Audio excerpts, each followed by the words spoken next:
Hello everyone and welcome back to the channel. This video is about how a narcissist will treat you within a relationship. Thank you very much to all the returning subscribers and your continued support with the channel. If you are new to the channel, I'm Elizabeth Shaw. This channel is all about the narcissist personality disorder to give you more understanding of the people you might be dealing with in your life, how to handle yourself around those people if you cannot go no contact, and different methods to find what works for you to help you overcome narcissistic abuse. If you do find the information helpful on the channel, please do subscribe. When it comes to a narcissist, they will find a person, and it depends on the nature of the narcissist and the nature of the person as to who the narcissist will find. Depends what the narcissist wants to exploit out of that person. It depends how much that narcissist wants a challenge.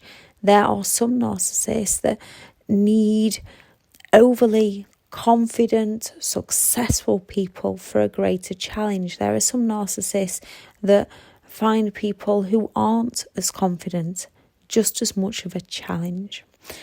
Narcissists tend to need people who are forgiving, who are kind, who are loyal, who are generous, because it's easier for a narcissist to exploit those kinds of people than it is for a narcissist to exploit a narcissist. Once they've found someone that they can exploit, or found someone they are envious of, found someone that has something the narcissist wants, they will usually find out as much as they possibly can about you before they even take any action in talking to you or meeting with you, or they might be talking to you, but before they start taking any action on developing the relationship, they will gather as much information as they possibly can, either by asking your friends, your family, if they know your family, or co-workers about you, stalking your social media to gather as much data as they can.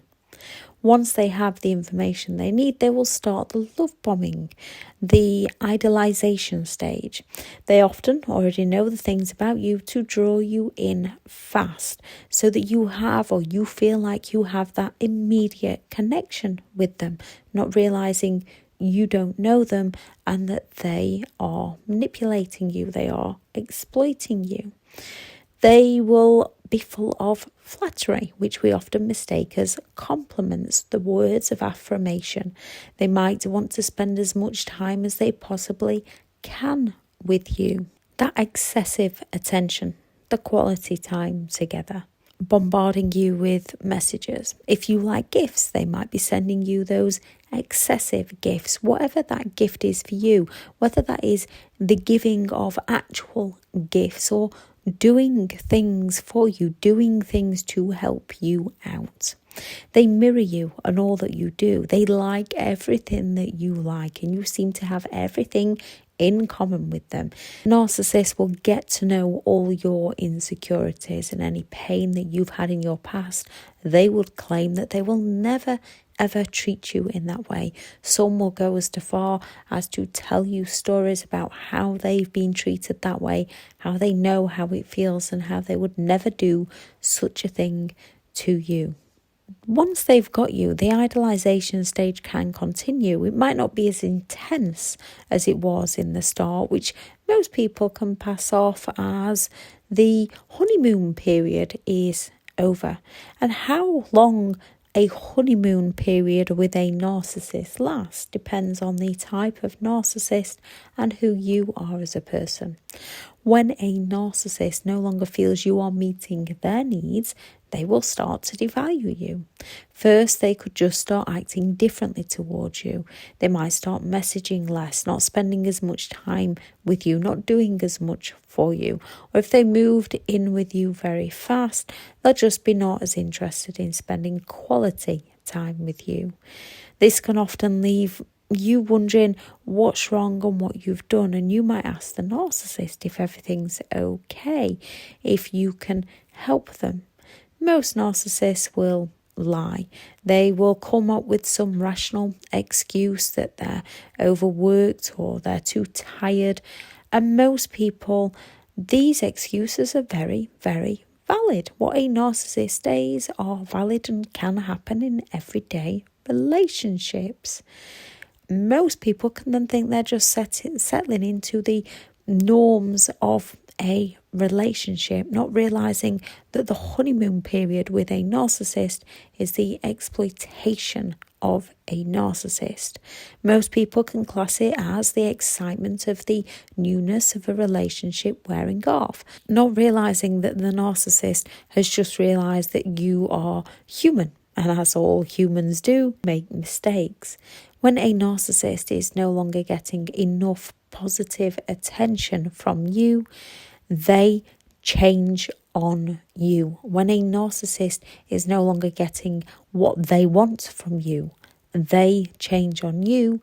They don't change out of the person they sold themselves to be. Who they sold themselves to be is who they are. Manipulative. They sold themselves as you and everything that you would like out of your life, with all that future faking that they do, because they wanted to manipulate you. And then they change to show you who they can also be. You lived that reality when they manipulated, when they were trying to exploit you. It is who they are. Who they sold themselves to be is not who they are, but why they sold themselves to be you is who they are, so that they can manipulate, so that they can take advantage. And at some point, their devaluation begins. They do manipulate you from the beginning of the relationship, yet as most narcissists do, they up their games. The gaslighting, the silent treatment, the infidelity, projection, blame shifting, isolation, arguments, triangulation, financial abuse will all be used against you to destroy your independence, your confidence, your ability to see what's happening, and negative reactions. They will bait you to react to them so they can blame everything on you. They will use the things that you are most passionate about, as these are the things you will most passionately defend, to provoke you into an argument. So you react, so you end up feeling bad, so you end up feeling guilty and give in to their demands, or whatever they can to get you to apologise to them for the things they did to you. A narcissist wants to convince you that your emotional reactions are the problem, to deflect away from the fact that their actions are the problem, because without their actions there'd be no emotional reactions. As by this point we are most likely suffering from cognitive dissonance, we will become confused. We care, we have compassion, we have empathy, we believe we have a connection, and we want to put things right that we believe we did wrong, or we've been gaslighted into believing we did wrong. We rarely walk away to start, as we just think it's the bumps of a normal relationship. We don't understand what's truly happening to us, and we still have all the great memories of the good times in the beginning with them, not realising this was all an illusion so they can exploit us.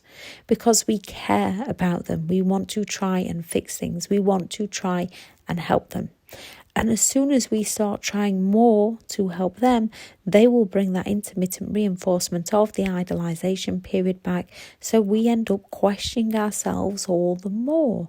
They can stop any abuse temporarily and show you how amazing they can be when they want something from you, which makes it all the more intense. We believe that as we put the effort in, or apologised to them, or made it up to them, or did something for them, it has saved the relationship, conforming within our beliefs that we were the one in the wrong, leaving us thinking we are to blame, and leaving us even more confused when they start to devalue us again.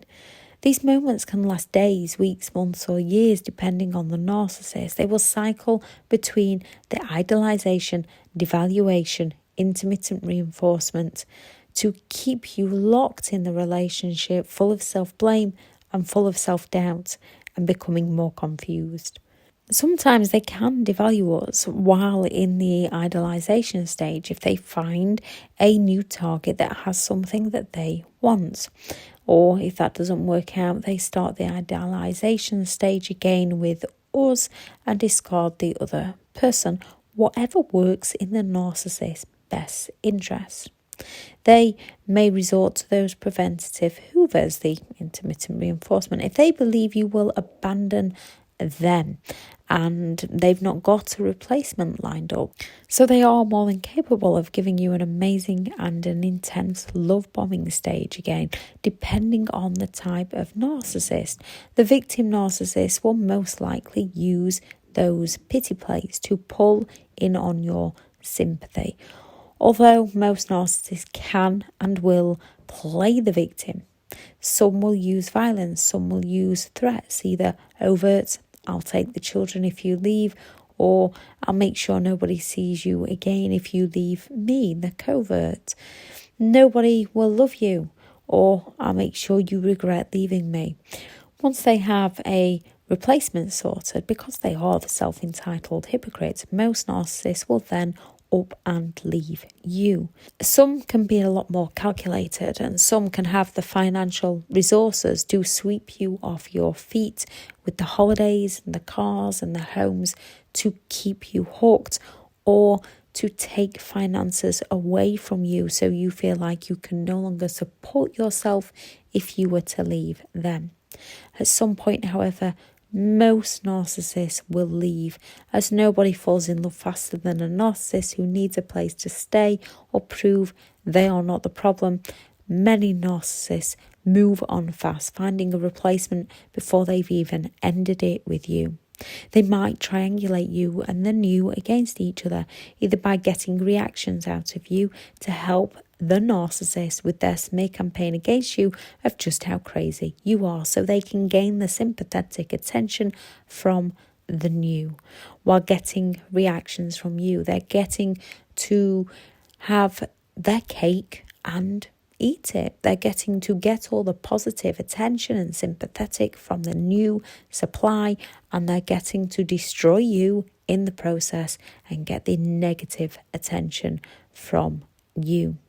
Or some narcissists, to have their cake and eat it, will be telling both of you how much they love and care for you, and they will be telling the both of you that the other person is obsessed with them and the other person will not let them go. So you both fight for the narcissist's attention. As most often people become trauma bonded, they become chemically addicted to the relationship, from the highs and the lows, from when the narcissist treats people so well to when they treat people so wrong and cause all the stress. A narcissistic relationship is highly addictive, as it meets all your human needs in a negative way. And sometimes in a positive way, we just don't realise the negative behind it. After they've devalued you, they discard you. And in some cases, you might have been left thinking things were going well.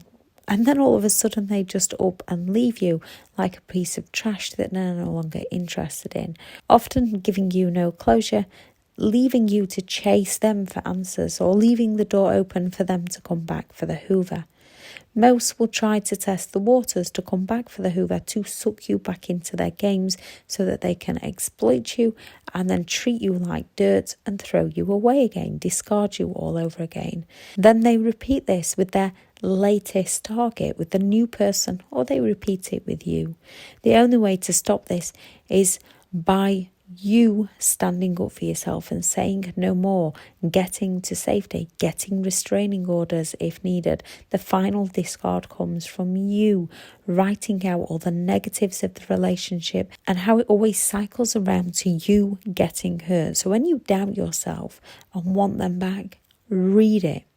Learning it's not love you feel, you are addicted to them. Like any addiction, it's easier to break it if you become addicted to something else. Become addicted to finding who you are, working on creating new dreams for you, knowing why you want these new dreams and making it a must to achieve these new dreams. Filling your time in positive ways with things that you love doing for you.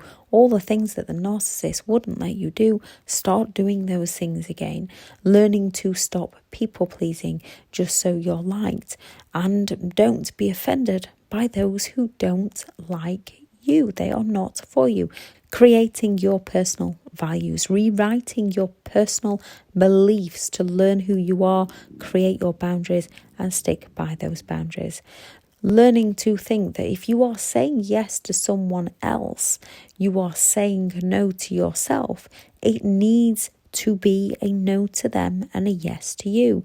Nothing wrong with compromise with those who are willing to compromise.